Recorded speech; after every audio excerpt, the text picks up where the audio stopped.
주천의 주식시황 시간입니다. 안녕하세요, 주천입니다. 오늘 이 시간에는 셀트리온 이제부터 주도주 고평가 논쟁, 과연 진짜 고평가인가, 시장 구도를 이해하자.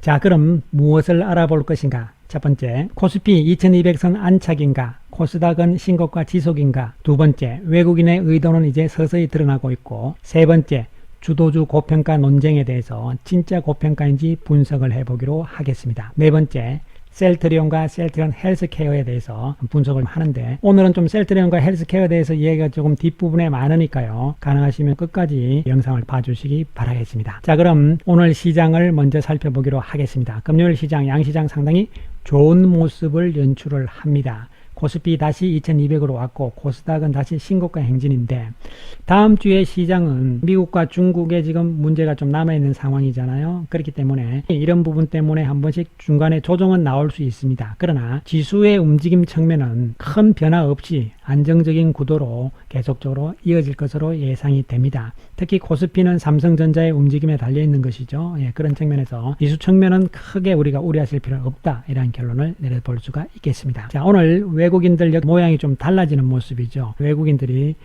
순매수 많이 사는 모습을, 종목군들을 살펴보면 현대차를 많이 샀고, 삼성전자 있습니다만 중요한 것은 셀트리온, 네이버, 시젠, 셀트리온 헬스케어, 삼성바이오, 셀트리온 제약. 즉 다시 말씀드리면, 물론 카카오나 이쪽은 좀 팔았습니다만 다시 주도주 쪽으로 들어온다는 이야기죠. 이미 외국인들의 속셈은 우리가 충분히 제가 언급을 드렸듯이 다 읽을 수 있는 부분들이었죠. 외국인들에 대해서는 제가 7월 13일 영상에서 충분히 말씀을 드린 바가 있습니다. 못 보신 분들은 반드시 7월 13일자 영상을 한번 보시기 바라겠습니다. 자, 그래서 결국은 이러한 순환매 구도의 측면에서 외국인들의 속셈이 이제 완전히 드러나는 것이죠. 그렇습니다. 자, 본론으로 가서 성장주, 즉 바이오, 언택트, 그 다음에 2차 전지에 대해서 너무 많이 올랐다, 고평가 논쟁들이 심심치 않게 지금 나오고 있는 상황입니다. 자, 우리가 주가의 고평가느냐 저평가를 논하기 전에 먼저 생각해야 되는 부분이 있습니다. 지금 상황들과 마찬가지지만 이미 이 경제학 분야에서도 사실은 2005년 전후를 기점으로 해서, 그리고 또 2008년에 금융위기 또 이러면서 2010년으로 접어들면서 완전히 경제학 부분에서도 변화가 일어납니다. 우리가 전통적인 경제학 쪽에서는 경기가 앞으로 좋아져야만 주가가 미리 움직인다, 이런 부분들이었죠. 그런데 그 이후에 바뀐 것은 주가가 미리 올라가야만 앞으로 경기가 좋아진다로 바뀌는 겁니다, 여러분. 이미 바뀌었다는 이야기죠. 2010년 이후부터는 완전히 정착이 된 것이고요. 과거의 경제학의 논리로 자꾸 보면은 자꾸 고평가 이야기를 할 수밖에 없는 것이죠. 그러면 왜 이런 변화가 일어나느냐 하면은 바로 유동성 때문에 그런 것이죠. 미국에서 먼저 시작했듯이 돈을 막 찍어내면서 이 돈들이 투자, 즉 다시 말하면 설비 투자죠. 그러니까 기업 쪽으로 가야 되는데 1990년도까지는 그랬는데 2000년 넘어오면서 2005년, 2010년이 넘어가면서는 이 유동성 돈들이 기업 쪽으로 가지 않고 어디로 갑니까? 그렇습니다. 바로 금융시장, 주식시장 쪽으로 먼저 와버리는 것이죠. 이 돈들로 인해서 주가가 먼저 올라간 다음에 그 다음에 경기가 좋아지는 이러한 현상이 나올 수밖에 없는 구조적인 이러한 변화가 이미 일어난 상태이기 때문에 이 경기선행지수와 종합주가지수의 과거 움직임을 제가 보여드리는 것인데, 뭐 다른 거 어렵게 보실 필요가 없습니다. 없고 2000년, 2005년 이후 이렇게 보시면은 경기가 좋아지는 것보다는 주가가 더 많이 올라간다. 그 다음에 항상 그런 부분들이 나옵니다. 주가가 항상 어떻게 보면 조금 먼저 가는 수도 있습니다. 그리고 나중에 경기가 따라가는 경향도 있고, 이때하고는 완전히 좀 다르죠. 경기가 이렇게 좋아지는데도 주가는 요만큼밖에 못 올라가잖아요.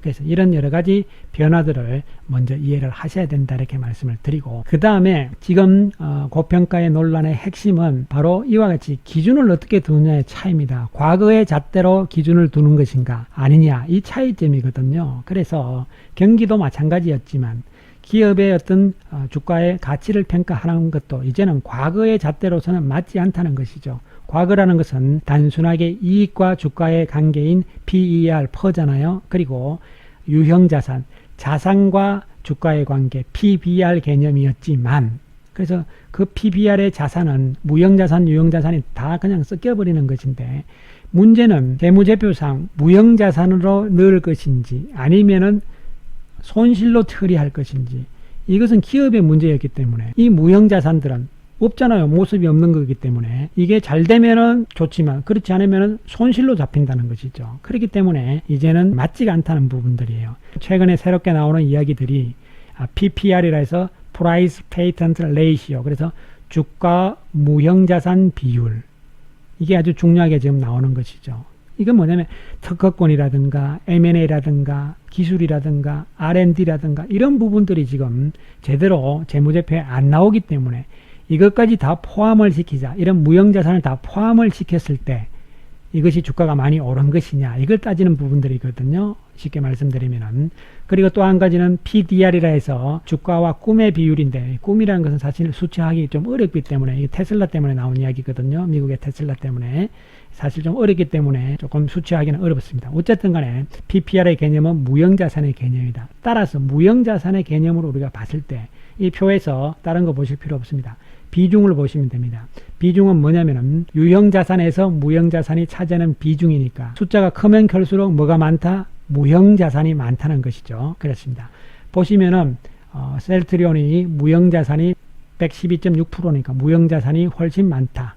카카오는 614%니까 엄청나게 많은 것이죠. 그렇습니다. 카카오, 네이버와 같은 이 플랫폼, 이거 어떻게 가치로 평가를 한다는 것이 무형자산의 개념이 되는 것이죠. 그래서 이 부분들이 빠져있기 때문에 지금은 현재의 주도주 맥락군들을 고평가다 저평가다 논할 단계가 아니라는 결론을 쉽게 내려볼 수가 있는 것입니다. 참고로 삼성전자 17% 정도밖에 안 되는 것이죠. 그렇습니다. 그래서 이런 상황들이기 때문에 이 개념으로 봤을 때 결코 삼성바이오는 1.3%밖에 안 돼요. 그래서 게임이 안 되는 것이죠. 그래서 이런 부분 측면에서 기술력, 즉 특허권, 이런 것들이 다 무형자산들이 제대로 평가가 안 됐다는 측면을 우리가 생각을 해야 되기 때문에 세상이 바뀐 상황에서 새로운 기준으로 우리가 가야 된다. 이것은 어떤 전 세계적인 또 회계 측면에서의 문제점, 또 앞으로 과제라고도 볼 수가 있습니다. 아무튼 간에 그런 측면으로 봤을 때 결론적으로 지금은 세상이 바뀐 상황에서의 이 주도주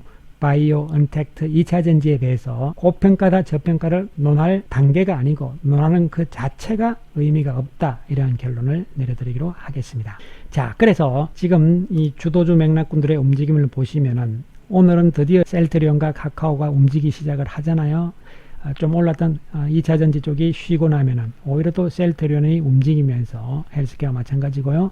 카카오 바닥을 찍고 네이버도 바닥을 찍는 모습이 나옵니다. 이렇게 순서적으로 순환을 돌면서 주도주 내에서 계속적으로 시장을 끌고 나가는 이러한 국면이 되는 것이고, 그리고 삼성전자라든가 LG전자, 현대차, 포스코, 이 경기 관련 주들은 당연히 순환매에 같이 편성을 합니다. 그래서 이 월봉인데요. 이 사태로 인해서 빠지기 겁나기 이전까지는 충분히 간다고 봅니다. 충분히 갈 수 있고 LG전자는 이미 넘어선 상태고요. 중요한 것은 뭐냐면은 경기 관련주들이 못 간다가 아니고 시간과 속도 측면에서 뒤처질 수 있다는 측면, 그리고 무엇보다도 중요한 수익률 측면에서는 역시 주도주를 따라갈 수 없다는 측면이 핵심 포인트가 될 수가 있겠습니다. 그래서 이 경기 관련주들이 이제는 실적이 앞으로 계속 문제없이 좋아진다 이러면 이야기는 완전히 달라질 수 있는 부분이 되겠습니다. 그런 부분에서의 자연스러운 큰 물줄기의 어떤 순환매의 모습, 이런 것이 나올 가능성은 항상 염두에 두자, 이런 말씀을 강조를 드립니다. 자, 셀트리온을 집중적으로 말씀을 드리겠습니다. 자, 셀트리온 최근 모멘텀은 세 가지죠. 항원 진단 키트, 그리고 항체 진단 키트, 마지막으로 항체 치료제가 되겠습니다. 이 세 가지 부분들은 기존에 없던 부분들입니다. 이미 이 세 가지가 없더라도 셀트리온의 기존 제품으로 인해서 셀트리온 실적이 상당히 좋은 상태에서 이 사태로 인해서 이 세 가지 부분에 보너스를 받은 것이죠. 이 세 가지 중에서 특히 이 두 개의 진단키트 부분은 당장 판매가 지금 이루어지는 상황이기 때문에 실적에 바로 잡힐 수 있다는 측면이 가장 중요한 부분이 되는 것이고, 항체 치료제 역시 내년부터는 이것이 성공하게 되면은 결국은 실적에 잡힐 것이다. 그래서 이거 성공 안 한다 하더라도 가능성은 높습니다. 왜냐하면 영국에서도 지금 램시마 같이 지금 움직이는 상황이기 때문에 이런 측면에서는 내년에도 또 좋아질 것이다. 그래서 보너스다. 중요한 것은 이것이 없다 하더라도 셀트리온의 실적은 어떻게 되느냐를 보는 것이 중요하죠. 현재 램시마와 트룩시마, 흐주마가 지금 주력 제품인데 향후 나올 제품들은 순서대로 지금 나오는 것이 휴미라, 아바스틴, 조르레어, 그 다음에 스텔라라, 이런 부분들이 오리지널 약들입니다. 이 부분들을 대체할 수 있는 신제품들이 나오고 있다는 부분들이죠.